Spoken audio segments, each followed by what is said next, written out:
ಕೇಂದ್ರದ ಭಾರತೀಯ ಜನತಾ ಪಾರ್ಟಿಯ NDA ಸರ್ಕಾರದ ನರೇಂದ್ರ ಮೋದಿಯವರ ನೇತೃತ್ವದ ಅರ್ಥ ಸಚಿವೆ ನಿರ್ಮಲಾ ಸೀತಾರಾಮನ್ ಮಂಡಿಸಿರುವಂಥ ಬಜೆಟ್ ಇದು ಜನಸಾಮಾನ್ಯರ ಬಜೆಟ್ಟಾಗಿ ಇವತ್ತು ಹೊರಗಡೆ ಬಂದಿದೆ. ಯಾಕೆಂದರೆ ಮೋದಿಯವರು ಒಂದು ಮಾತನ್ನು ಉಲ್ಲೇಖ ಮಾಡ್ತಾ ಇದ್ರು, ಈ ದೇಶಕ್ಕೆ ಅವಶ್ಯಕವಾಗಿ ಏನಾಗಬೇಕು ಅನ್ನೋದ್ರ ಬಗ್ಗೆ ಹೇಳಿದಂಥ ಸಂದರ್ಭದಲ್ಲಿ 4 ಸಂಗತಿಗಳನ್ನು ಉಲ್ಲೇಖ ಮಾಡಿದರು. ಒಂದು, ಬಡತನ, ಬಡವರ ಪರವಾಗಿ. ಎರಡನೇದು, ಮಹಿಳೆಯರ ಪರವಾಗಿ. ಮೂರನೇದು, ಯುವಕರ ಪರವಾಗಿ. ಇನ್ನೊಂದು, ಅತ್ಯಂತ ಈ ದೇಶದ ಬೆನ್ನೆಲುಬು ಅಂತ ಏನು ಹೇಳಿ ಕರೀತಾರೆ ರೈತ, ನಿಜವಾಗ್ಲೂ ರೈತನ ಬೆನ್ನಿಗೆ ಶಕ್ತಿಯನ್ನು ಕೊಡಬೇಕು ಅಂತ ಯೋಚನೆ ಮಾಡಿದಂಥ 4 ಸಂಗತಿಗಳು. ಅದಕ್ಕೆ ಪೂರಕವಾಗಿ ಇವತ್ತು ಬಜೆಟ್ ಮಂಡನೆ ಮಾಡಿದ್ದಾರೆ ಅನ್ನೋಂಥದ್ದನ್ನು ಅತ್ಯಂತ ಸಂತೋಷದಿಂದ ನಾನು ಹೇಳಲಿಕ್ಕೆ ಇಷ್ಟಪಡ್ತೇನೆ. ಇದೊಂದು ಅವಿಸ್ಮರಣೀಯವಾದಂಥ ಬಜೆಟ್ ಅಂತ ಹೇಳಿದ್ರೆ ಏನೂ ತಪ್ಪಿಲ್ಲ. ಅನೇಕರು ಇದು ಚುನಾವಣಾ ಬಜೆಟ್ ಮಂಡನೆ ಮಾಡ್ತಾರೆ ಅಂತ ಮಾತನ್ನು ಹೇಳ್ತಾ ಇದ್ರು. ಆರ್ಥಿಕ ಶಿಸ್ತನ್ನು ಕಾಪಾಡಿಕೊಳ್ಳೋದ್ರ ಮೂಲಕ ಇವತ್ತಿನ ಬಜೆಟನ್ನು ನಿರ್ಮಲಾ ಸೀತಾರಾಮನ್ ಮಂಡಿಸಿದ್ದಾರೆ. ಚುನಾವಣೆಗೋಸ್ಕರ ಯೋಚನೆ ಮಾಡಿದಂಥ ಬಜೆಟ್ ಅಲ್ಲ ಇದು, ಲೇಖಾನುದಾನದ ಬಜೆಟ್ ಇದು. ಲೇಖಾನುದಾನದ ಬಜೆಟ್ಟು ಯಾವತ್ತೂ ಕೂಡ ಚುನಾವಣೆಯ ಹಿನ್ನೆಲೆಯಲ್ಲಿ ನಡೆಯುವಂಥ ಯಾವುದೇ ರೀತಿಯ ಬಜೆಟನ್ನು ಮಂಡಿಸ್ಲಿಕ್ಕೆ ಸಾಧ್ಯ ಇಲ್ಲ. ವಿಶ್ವಾಸ ಇದೆ ನರೇಂದ್ರ ಮೋದಿಯವರಿಗೆ ಮತ್ತೊಮ್ಮೆ ಭಾರತೀಯ ಜನತಾ ಪಾರ್ಟಿಯ ನೇತೃತ್ವದ ಕೇಂದ್ರ ಸರ್ಕಾರನೇ ಬರುತ್ತೆ, ವಿಸ್ತೃತವಾದಂಥ ಬಜೆಟನ್ನು ಮತ್ತೊಮ್ಮೆ ಮಂಡನೆ ಮಾಡ್ತೇವೆ ಅನ್ನೋಂಥ ಒಂದು ಸಂಗತಿ ಏನಿದೆ, ಆ ನಂಬಿಕೆಗೆ ಅನುಗುಣವಾಗಿ ಲೇಖಾನುದಾನಕ್ಕೆ ಏನೆಲ್ಲ ಅವಶ್ಯಕತೆ ಇದೆ ಅದನ್ನು ವಿಶೇಷವಾಗಿ ಯೋಚನೆಯನ್ನು ಮಾಡಿ ಆರ್ಥಿಕ ಶಿಸ್ತಿನ ಒಳಗಡೆ ಇವತ್ತಿನ ಬಜೆಟನ್ನು ಮಂಡನೆ ಮಾಡಿದ್ದಾರೆ. ಇದು ಅತ್ಯಂತ ಸಾಮಾನ್ಯರಿಗೆ ಬೇಕಾಗಿರುವಂಥ ಎಲ್ಲ ಸಂಗತಿಗಳು ಇದರಲ್ಲಿ ಅಡಕಾಗಿದೆ. ಒಂದೇ ಒಂದು ತೆರಿಗೆಯನ್ನು ಹೆಚ್ಚು ಮಾಡದೇ ಇರುವಂಥ ಕೇಂದ್ರದ ಬಜೆಟ್ ಸೀತಾರಾಮನ್ ಅವರು ಮಂಡಿಸಿರುವಂಥದ್ದು ನರೇಂದ್ರ ಮೋದಿಯವರ ಸಂಪೂರ್ಣವಾದಂಥ ಮಾರ್ಗದರ್ಶನದೊಂದಿಗೆ ಈ ಬಜೆಟ್ ಮಂಡನೆ ಆಗಿದೆ. ಹಾಗಾಗಿ ನರೇಂದ್ರ ಮೋದಿಯವರಿಗೆ, ವಿಶೇಷವಾಗಿ ನಿರ್ಮಲಾ ಸೀತಾರಾಮನ್ ಅವರಿಗೆ, ಕೇಂದ್ರದ ಎಲ್ಲ ನಮ್ಮ ನಾಯಕರುಗಳಿಗೆ ಹಾರ್ದಿಕವಾದಂಥ ಅಭಿನಂದನೆಗಳನ್ನು, ಕೃತಜ್ಞತೆಗಳನ್ನು ಸಲ್ಲಿಸ್ತೇನೆ. ಜ್ಞಾನವಾಪಿ ಅಂತ ಹೇಳಿದ್ರೆ ಭಾಳ ಸಂತೋಷ ಕಣ್ರಿ. ಏನು ಸಂತೋಷ ಆಗತ್ತೆ ನಮಗೆ ಅಂತ ಹೇಳಿದ್ರೆ, ಈ ದೇಶದ ಮೇಲೆ ಯಾರ್ಯಾರು ಆಕ್ರಮಣಗಳನ್ನು ಮಾಡಿದ್ರು, ಎಲ್ಲ ಆಕ್ರಮಣಕಾರರು ಕೂಡ ಈ ಹಿಂದೂ ಸಂಸ್ಕೃತಿಯ ನಾಶವನ್ನು ಮಾಡಬೇಕು ಅಂಥೇಳಿ ಯೋಚನೆ ಮಾಡಿ ಬಂದಂಥವ್ರು. ಅದಕ್ಕೆ ಸಾಕ್ಷಿನೇ ಈ ರೀತಿಯ ಸಂಗತಿಗಳು. ಬಂದರು, ಬರೀ ನಾಶ ಮಾಡಿದ್ದಷ್ಟೇ ಇಲ್ಲ, ಇದನ್ನು ಇಲ್ಲಿದ್ದಂಥ ಶ್ರೀಮಂತಿಕೆಯನ್ನು ಲೂಟಿ ಮಾಡುವಂಥ ಕಾರ್ಯವನ್ನು ಮಾಡಿದಂಥವ್ರು. ಆದರೆ ಇವತ್ತು ನ್ಯಾಯಾಲಯದ ಆದೇಶದ ಮೂಲಕ ಇದು ಆಕ್ರಮಣಕ್ಕೆ ತುತ್ತಾದಂಥ ದೇವಾಲಯ, ಕಾಶಿ ವಿಶ್ವನಾಥನ ದೇವಾಲಯ, ಇದು ಹಿಂದೂಗಳಿಗೆ ಸಂಬಂಧಪಟ್ಟಂಥ ದೇವಾಲಯ, ಇದರ ಮೇಲೆ ಆಕ್ರಮಣವಾಗಿ ಆಗಿರುವಂಥದ್ದು ಹೌದು ಅಂಥೇಳಿ ತೀರ್ಮಾನ ಕೊಟ್ಟಂತಿದ್ದೆ ಇರುವಂಥ ಒಂದು ವ್ಯವಸ್ಥೆ ಇದೆಯಲ್ಲ, ಇದು ಭಾರತದ ವ್ಯವಸ್ಥೆ.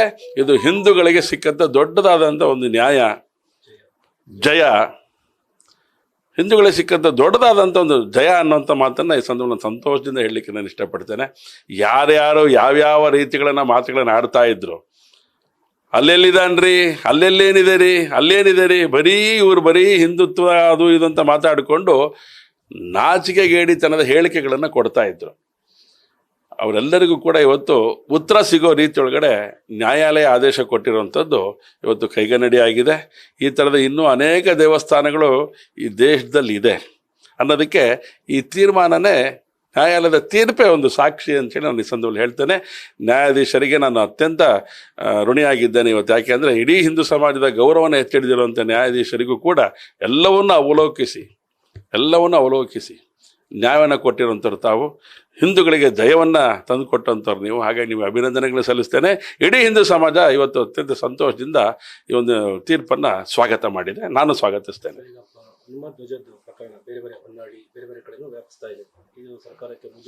ಸರ್ಕಾರ ಇದೇ ರೀತಿ ಬೇಜವಾಬ್ದಾರಿ ಥರ ಏನಾದ್ರು ಪ್ರದರ್ಶನ ಮಾಡಿದ್ದೆ ಆದರೆ ಜನ ಆಕ್ರೋಶಕ್ಕೆ ಒಳಗಾಗ್ತಾರೆ. ಯಾಕಂದರೆ ಹನುಮತ್ ಧ್ವಜ ಇದು ಭಾರತೀಯರ ಧ್ವಜ.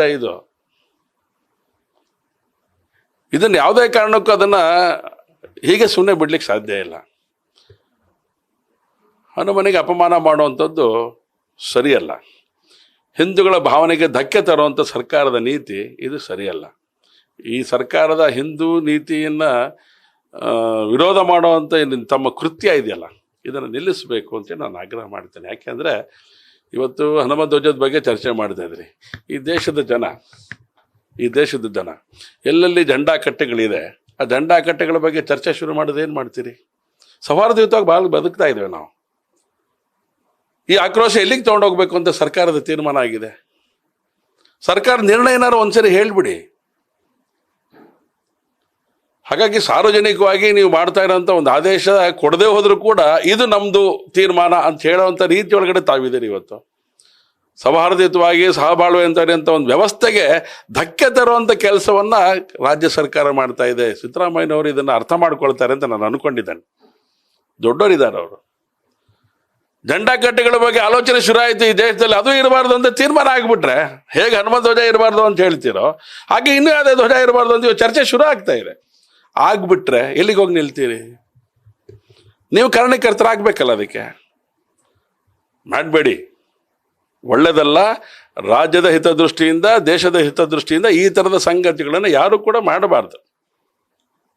ಅವರವರ ಸಂವಿಧಾನಕ್ಕೆ ಬದ್ಧವಾಗಿ ಏನೆಲ್ಲ ಸಂಗತಿಗಳನ್ನು ನಡ್ಕೊಂಡು ಹೋಗಬೇಕು, ಸಂವಿಧಾನದತ್ತವಾಗಿ ಬೇಕಾಗಿರೋಂಥ ಎಲ್ಲ ಸಂಗತಿಗಳೇನು ಕೊಟ್ಟಿದ್ದಾರೆ ಅದಕ್ಕೆ ಗೌರವ ಸಿಗೋ ಹಾಗೆ ತಾವು ನಡ್ಕೋಬೇಕು.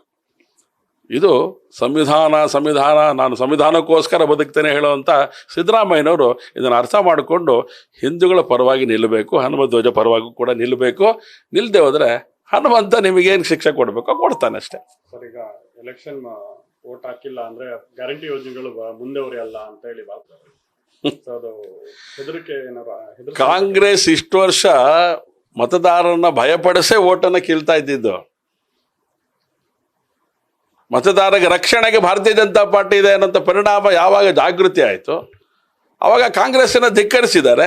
ಇವತ್ತು ದೇಶದ ಮೂಲೆಗಳಲ್ಲಿ ಭಾರತೀಯ ಜನತಾ ಪಾರ್ಟಿಗೆ ಪರವಾಗಿ ಮತದಾರರು ವೋಟ್ ಮಾಡ್ತಾ ಇದ್ದಾರೆ.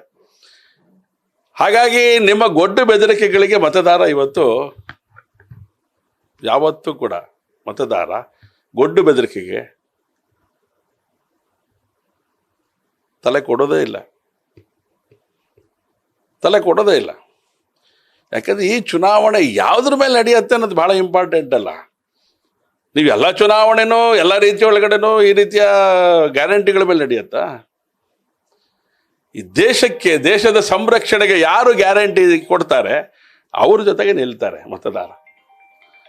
ನೀವು ಕೊಡುವಂಥ ಒಂದು 5 kg ಅಕ್ಕಿಗೂ ನಿಲ್ಲಲ್ಲ, ನೀವು ಕೊಡುವಂತಹ 5 ಗ್ಯಾರಂಟಿಗಳೇನಿದೆ ಅದಕ್ಕೆ ನಿಲ್ಲಲ್ಲ. ಈ ದೇಶದ ಮತದಾರ ನಿಲ್ಲುವಂಥದ್ದು ಈ ದೇಶವನ್ನು ಯಾರು ಸಂರಕ್ಷಣೆ ಮಾಡ್ತಾರೆ ಅವರು ಪರವಾಗಿ ನಿಲ್ತಾರೆ. ದೇಶದ ಸಂರಕ್ಷಕ ಅನ್ನುವಂಥ ದೊಡ್ಡ ಕಾರ್ಯ ಮಾಡಿದಂಥವ್ರು ನರೇಂದ್ರ ಮೋದಿ ಅವರು, ಅವರ ತಂಡ, ಭಾರತೀಯ ಜನತಾ ಪಾರ್ಟಿಯ ನೇತೃತ್ವ. ಹಾಗಾಗಿ ಇವತ್ತು ಮತದಾರ ಭಾರತೀಯ ಜನತಾ ಪಾರ್ಟಿ ಪರವಾಗೇ ಮತದಾನವನ್ನು ಮಾಡ್ತಾನೆ. ನಿಮ್ಮ ಯಾವುದೇ ರೀತಿಯ ಈ ಒಂದು ಗ್ಯಾರಂಟಿಗಳನ್ನು ತಲೆಯಲ್ಲಿ ಇಟ್ಕೊಳ್ಳೋದಿಲ್ಲ. ಯಾಕೆಂದರೆ ಗ್ಯಾರಂಟಿ ರಾಜ್ಯ ಸರ್ಕಾರ ನಿಮ್ಮ ಜವಾಬ್ದಾರಿ, ನಿಮ್ಮ ಹಣೆ ಬರೋದು, ನೀವು ಕೊಡಲೇಬೇಕು, ಕೊಡ್ತೀರ ಅಂತ ಗೊತ್ತವರಿಗೆ. ಆದರೆ ದೇಶ ಕಾಯಬೇಕಾಗಿರುವಂಥ ಮೋದಿಯವರ ಕೈ ಬಲಪಡಿಸಬೇಕು ಅಂತೇಳಿ ಈ ದೇಶದ ಮತದಾರ ತೀರ್ಮಾನ ಮಾಡಿದ್ದಾನೆ. ಹಾಗಾಗಿ ನೀವು ಎಷ್ಟೇ ಬೆದರಿಕೆ ಹಾಕಿದ್ರು ಮತದಾರ ದೇಶದ ಸಂರಕ್ಷಣೆಗೆ ಮತವನ್ನು ನೀಡ್ತಾನೆ. ನ್ಯೂಸ್ ಫಸ್ಟ್, ನಿರ್ಭೀತಿಯಿಂದ ನಿಮ್ಮ ಪರವಾಗಿ.